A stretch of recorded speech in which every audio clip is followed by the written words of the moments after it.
The most difficult decision I had to make in the last 10-15 years while on City Council has undoubtedly been downsizing the size of our workforce to make a balanced budget. Telling our citizens we don't have police and fire sufficient for the job anymore.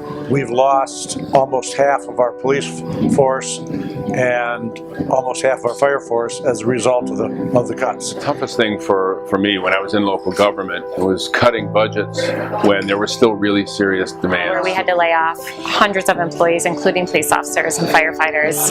And then what many other cities have done is we didn't have the money to put into capital, and so a lot of our infrastructure, a lot of our capital needs got put on the back burner as we just tried to make our budget work. We've had to do less with less. We've had to cut staff. We also haven't had a chance to do things that are on the wish list of the citizens, including fix our roads and our sidewalks.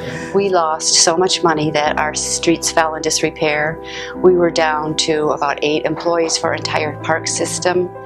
So we were in a state of crisis, and how we were going to solve that was a huge problem. Is how do we continue to deliver a high level of services and maintain the overall city feel despite the challenges that we've been having with the financial setbacks. At the time of the economic downturn, we had to lay off almost 50% of our police staff, and we had to do that as a result to stay fiscally solvent. And it was a really hard thing to do, and it because of the times in the community, actually crime started to uptick. That happened as a result of us having to lay off all those police officers. When we think about the $101 million that Flint could have had over the past many years, we could have avoided this entire water crisis. Well, it makes my head spin, the things we could have done. $75 million would have gotten us back in financial stability. As it stands, we had to lift ourselves up by our bootstraps. We're down $32.7 million.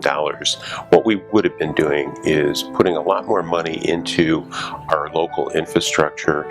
It would have helped us maintain the city services. I could have kept my police force there. I could have stayed up with technology and trends that were going on. I definitely could have instituted programs within my system to keep my kids off the street. We wouldn't have cut as many individuals from our workforce, particularly police and fire. Like many cities, our largest departments are police and fire departments, and they're the most expensive, not just in personnel costs, but in equipment costs.